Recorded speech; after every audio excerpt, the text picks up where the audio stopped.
Hello. Hello, এটা কি attorney Moin চৌধুরীর নাম্বার? জি বলছি। আমি অ্যাটর্নি মঈন চৌধুরী। দীর্ঘ 15 বছর যাবৎ আমেরিকাতে দুর্ঘটনায় আহতদের জন্য মিলিয়ন মিলিয়ন ডলার আদায় করে দিয়েছি। আপনাদের গাড়ি দুর্ঘটনা, কনস্ট্রাকশন কাজের দুর্ঘটনা, হাসপাতালে ভুল চিকিৎসা সহ যে কোনো দুর্ঘটনায় সর্বোচ্চ ক্ষতিপূরণ আদায় বিনামূল্যে আমাদের অভিজ্ঞ অ্যাটর্নিদের পরামর্শ নিন। New York, new jersey, Connecticut, Pennsylvania, Michigan সহ বিভিন্ন স্টেটে লাইসেন্সধারী অভিজ্ঞ সহযোগী অ্যাটর্নিরা আপনাদের সেবায় নিয়োজিত। কল 1866 মঈন ল, সেল 917-282-9256। হ্যালো। হ্যালো, এটা কি অ্যাটর্নি মঈন চৌধুরীর নাম্বার? জি বলছি। আমি অ্যাটর্নি মঈন চৌধুরী। দীর্ঘ 15 বছর যাবৎ আমেরিকাতে দুর্ঘটনায় আহতদের জন্য মিলিয়ন মিলিয়ন ডলার আদায় করে দিয়েছি। আপনাদের গাড়ি দুর্ঘটনা, কনস্ট্রাকশন কাজের দুর্ঘটনা, হাসপাতালে ভুল চিকিৎসা সহ যে কোনো দুর্ঘটনায় সর্বোচ্চ ক্ষতিপূরণ আদায় বিনামূল্যে আমাদের অভিজ্ঞ অ্যাটর্নিদের পরামর্শ নিন। New York, new jersey, Connecticut, Pennsylvania, Michigan সহ বিভিন্ন স্টেটে লাইসেন্সধারী অভিজ্ঞ সহযোগী অ্যাটর্নিরা আপনাদের সেবায় নিয়োজিত। কল 1866 মঈন ল, সেল 917-282-9256।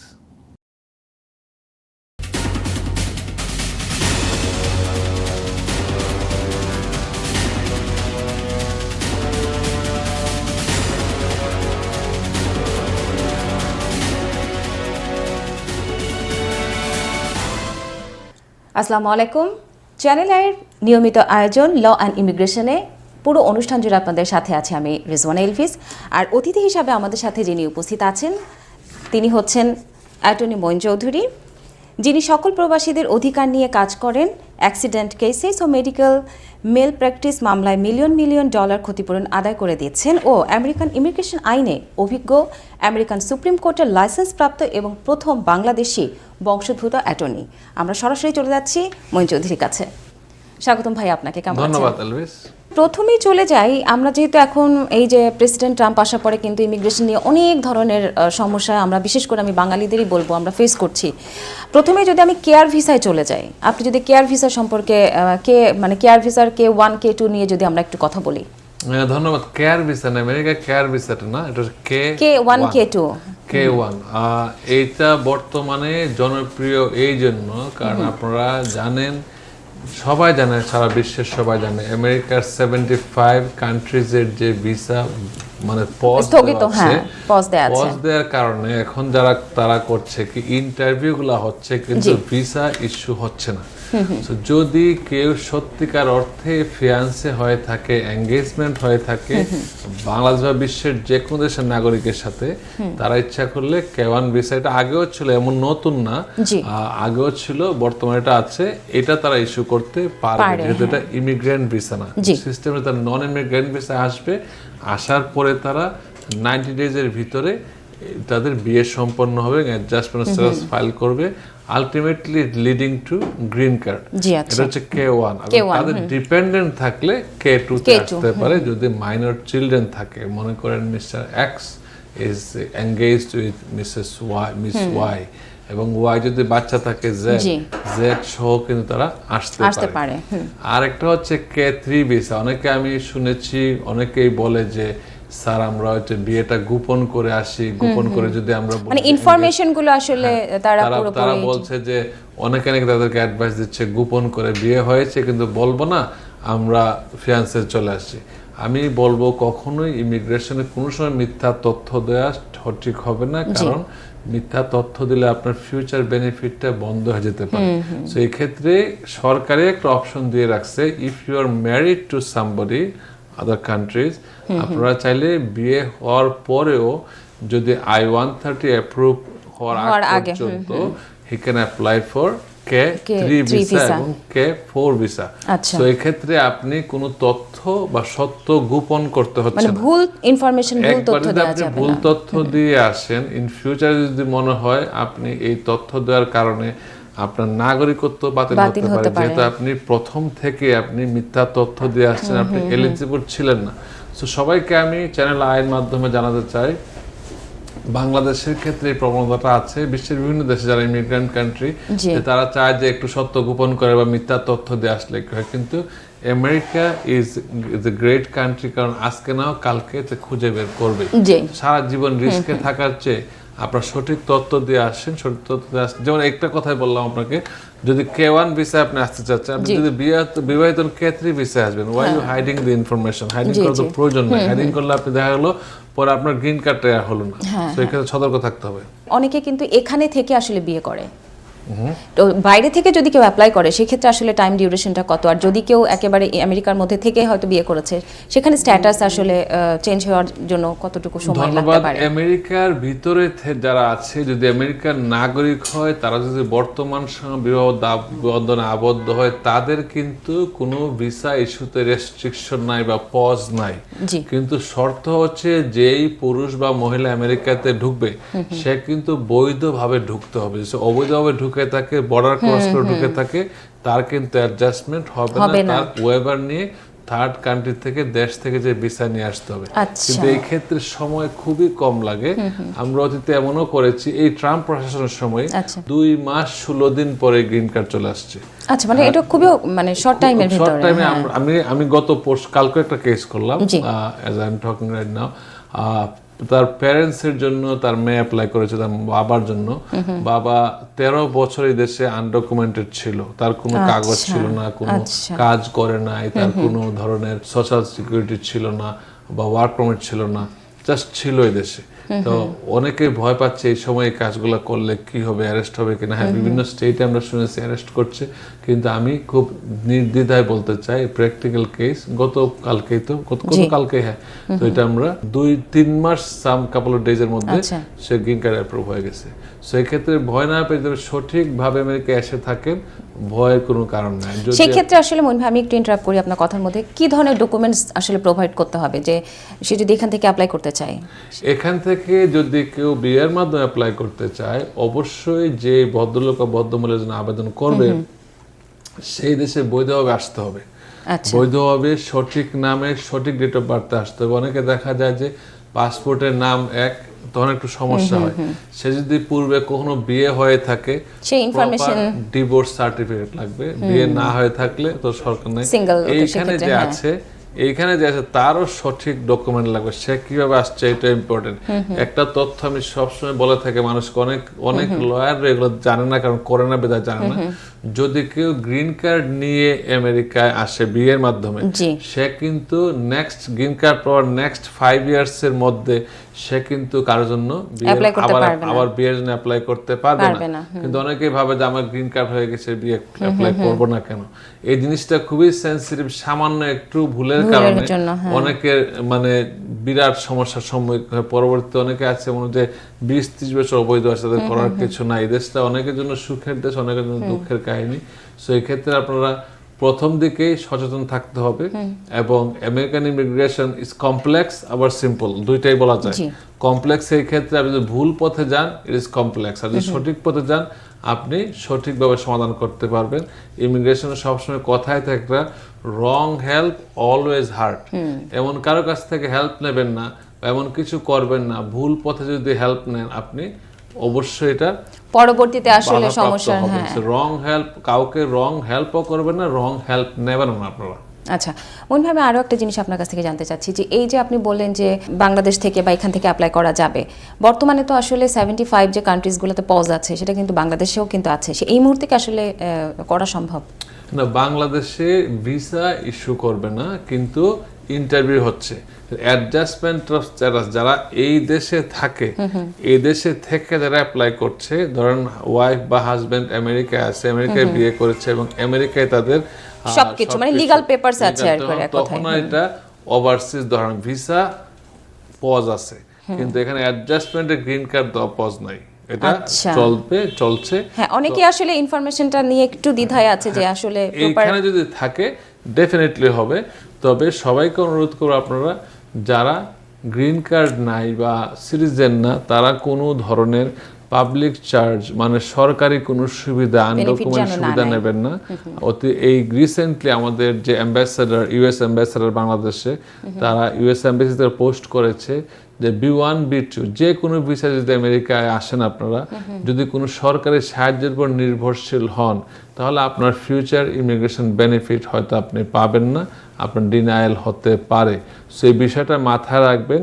যেহেতু চ্যানেল আই সারা বিশ্বের লোকজন দেখবে, যেন বলছি অনেকেই বাংলাদেশ থেকে বিশ্বের বিভিন্ন দেশ থেকে আসে, এদেশে আসার পরে প্রেগনেন্ট অবস্থায় আসলে এদেশে একটা বাচ্চা জন্ম হয়, মেডিকেল যে বেনিফিটটা নেয় কিন্তু তার জন্য সুবিধাটা নেয়, তারা কিন্তু ফিউচারে এমনও হতে পারে তাদের বেনিফিট আর গ্রিন কার্ড দেবে না, কারণ তারা অন্য পারপাসে আসলো, তার দেবে না, বেনিফিটটা নিচ্ছে। এটা কখনো না ঠিক হবে না। যদি আপনি এই দেশে যখন আসেন, আমেরিকান সরকার জানতে চায় যে আপনি একজন অন্য দেশের নাগরিক, ঘুরতে এসেছেন, এনাফ টাকা পয়সা আপনার আছে, ফেরত যাবেন, আপনি সরকারের উপর বোঝা হবেন। এই জিনিসটা আগে তো ভাবে একজিকিউট ছিল না, কিন্তু বর্তমানে ইউএস অ্যাম্বাসেডর আপনারা দেখবেন বিভিন্ন জায়গায় কথা বলে, কিন্তু এই বিষয়টার ক্ষেত্রে কিন্তু সে স্ট্রিক্ট।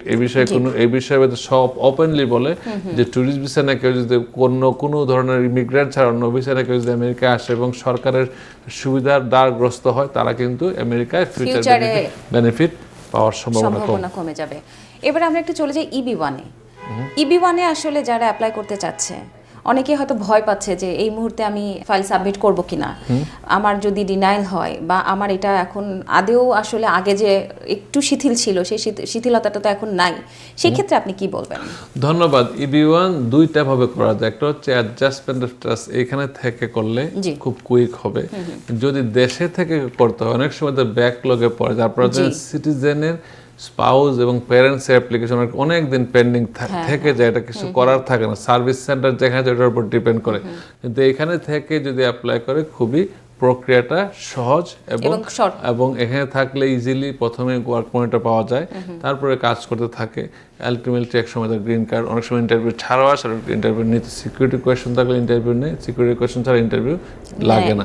সেই ক্ষেত্রে আপনাকে অতীতে যে ঘটনা ঘটেছে, অনেকে আমাকে প্রশ্ন করে ABCর নাম ধরে যে এই নায়িকা, এই গায়িকা, এই লেখকের, আমি আসলে ওই দিকে আসছিলাম, কেন হয় না আমাদের প্রশ্ন। আমরা তো পাবলিক ফিগার, সবসময় আমরা পার্টিতে ইনভলভ। আমি তো ডেমোক্রেটিক পার্টি ডিস্ট্রিক্ট লিডার এট লার্জ এখানে। সো বিভিন্ন অকেশনে গেলে অনেকে এমনি থামায় জিজ্ঞেস করে যে স্যার এটা কেন হলো না। আমি তো তাদের লয়ার না, আমি যার লয়ার তার ব্যাপারে কথা বলতে পারি, কিন্তু হয় না এই কারণে হয় না, তাদের হয়তো প্রিপারেশন ভালো ছিল না, তাদের যে ডকুমেন্ট প্রোভাইড করা হয়েছে এগুলো হয়তো ল্যাকিংস আছে, এবং তাদের এমনও হয় যে ফেক ডকুমেন্ট প্রডিউস করা হয়, যে ফেক যেগুলো আগে একবার হয়তো ব্যবহৃত হয়েছে অন্য কেউ, এখন আমেরিকান ইমিগ্রেশন AI দিয়ে করে কি তারা সবগুলা ডকুমেন্ট তারা ভেরিফাই করে যে এটা মানে অরিজিনাল নাকি এটা ফেক, আগে যেটা ছিল কিনা, আগে যেটা ছিল না। দেখা গেল যে একই ডকুমেন্ট অনেকে ব্যবহার করছে, মানে রেকর্ড থেকে যায়, তো সেটা রেকর্ড থেকে যায়। সো এই জিনিসটার জন্য হচ্ছে কি অনেকের হয়তো রিজেক্ট হচ্ছে। তারপর অ্যাটর্নি একটা বিগ ফ্যাক্টর। অ্যাটর্নি যদি সব অ্যাটর্নি, কিন্তু আমরা যারা আমেরিকায় লেখাপড়া করেছি, বিং অ্যান অ্যাটর্নি এটলো বলতে চাই, সবাই মোটামুটি একই ধরনের লেখাপড়া জানি, কিন্তু কে কতটুকু গুরুত্ব সহকারে কাজটা দেখছে এটা ভেরি ইম্পর্টেন্ট। EB-1 বলেন, EB-2 NIW বলেন। NIW হচ্ছে কি এখন বাংলাদেশি অনেকেই করে কি, তারা করে কি যে অনলাইনে সব ডকুমেন্ট সাবমিট করে দিচ্ছে, ওই লয়ার কি দেখছে না দেখছে না, রিজেক্ট হচ্ছে। লয়ারকে কখনো জীবনে দেখেও নাই, রিজেক্ট হচ্ছে, চিনেও না, ধরারও কিছু নাই, টাকা পয়সা দিয়ে দিচ্ছে, শেষ। তারপর আবার আমি যতবার ইচ্ছা ততবার ফাইল করবো।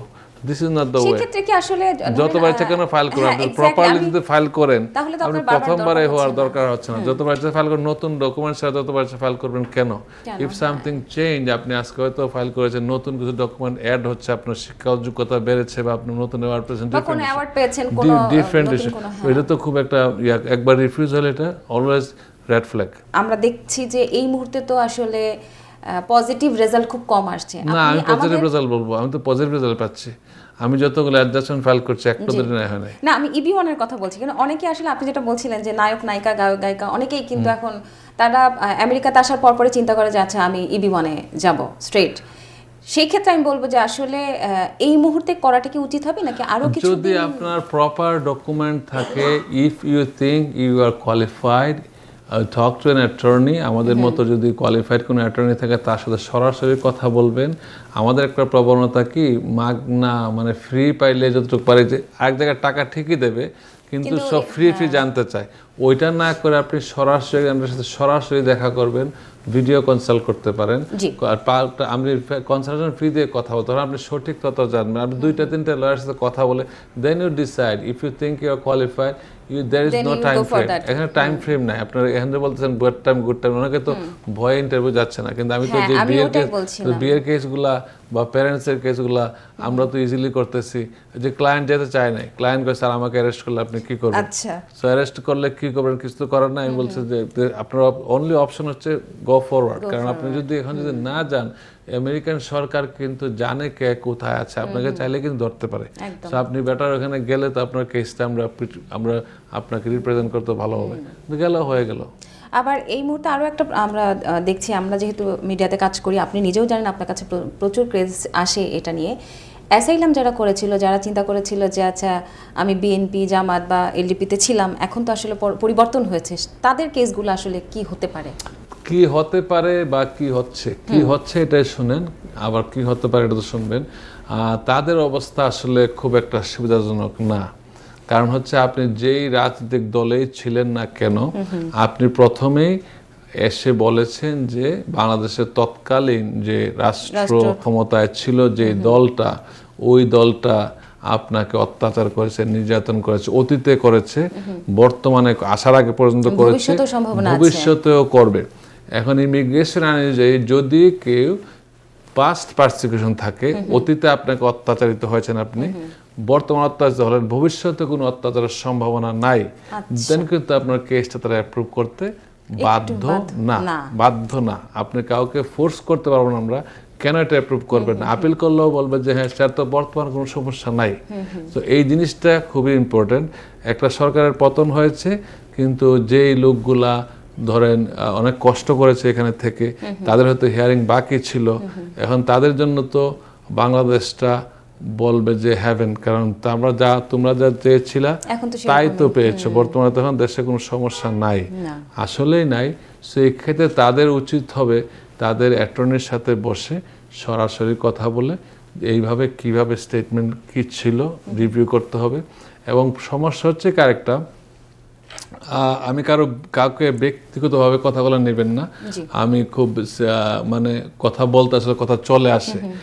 অনেকে দেখা যায় যে একই ব্যক্তির কাছে 100 লোকের স্টেটমেন্ট লিখেছে, এই স্টেটমেন্টগুলা একই ধরনের, স্টোরিটা একই ধরনের, একই জায়গায় একই জিনিস। এই ক্ষেত্রে তাদেরকে উচিত হবে যে তাদের নিজ নিজ অ্যাটর্নির সাথে কথা বলা এবং বসে কথা বলা, আসলে ফিউচার কি করা যায়। আমরা একেবারে শেষের দিকে চলে এসেছি। আমার শেষ যে প্রশ্নটা আপনার কাছে আছে ট্যুরিস্ট ভিসা নিয়ে। B1 B2 তে আসলে যারা আসতে চায় তাদের তো একটা বড় অ্যামাউন্ট আসলে জামানত দিয়ে আসতে হচ্ছে। সেই ক্ষেত্রে আসলে বাঙালিদের জন্য আসাটা তো মানে এটা তো স্বপ্নের দেশ, সেই স্বপ্নের জায়গা তো প্রথমেই একটা বাধা। আমি এটা বাধা বলি না, কারণ হচ্ছে $15,000 to $15,000 ইজ নাথিং।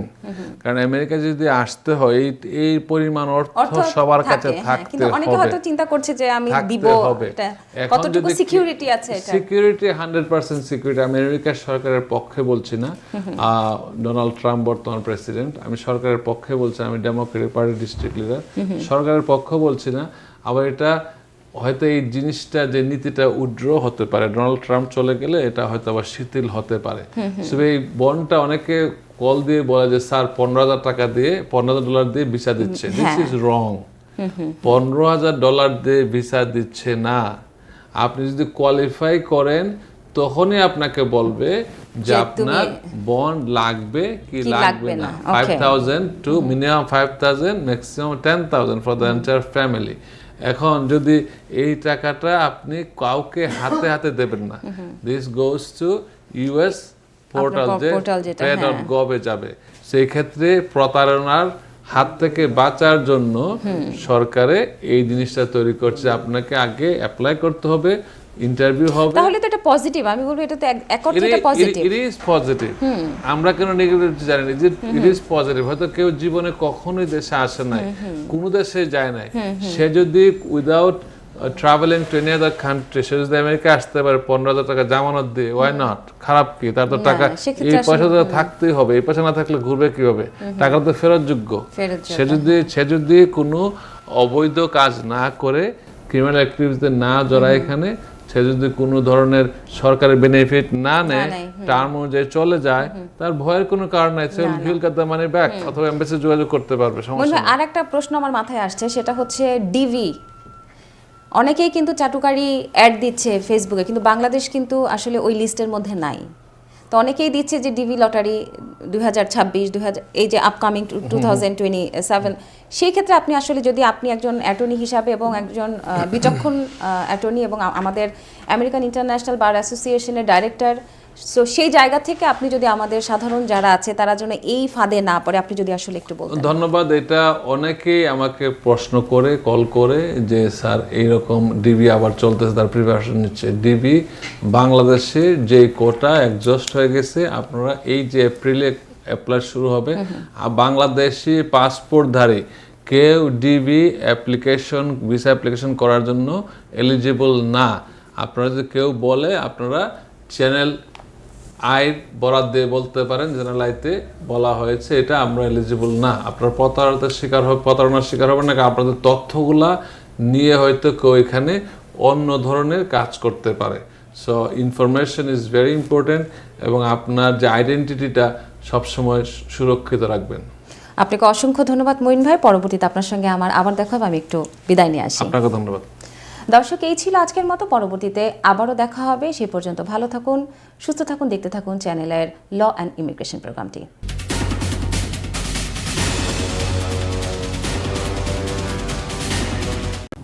হ্যালো, এটা কি অ্যাটর্নি মঈন চৌধুরীর নাম্বার? জি বলছি, আমি অ্যাটর্নি মঈন চৌধুরী। দীর্ঘ 15 বছর যাবৎ আমেরিকাতে দুর্ঘটনায় আহতদের জন্য মিলিয়ন মিলিয়ন ডলার আদায় করে দিয়েছি। আপনাদের গাড়ি দুর্ঘটনা, কনস্ট্রাকশন কাজের দুর্ঘটনা, হাসপাতালে ভুল চিকিৎসা সহ যে কোনো দুর্ঘটনায় সর্বোচ্চ ক্ষতিপূরণ আদায় বিনামূল্যে আমাদের অভিজ্ঞ অ্যাটর্নিদের পরামর্শ নিন।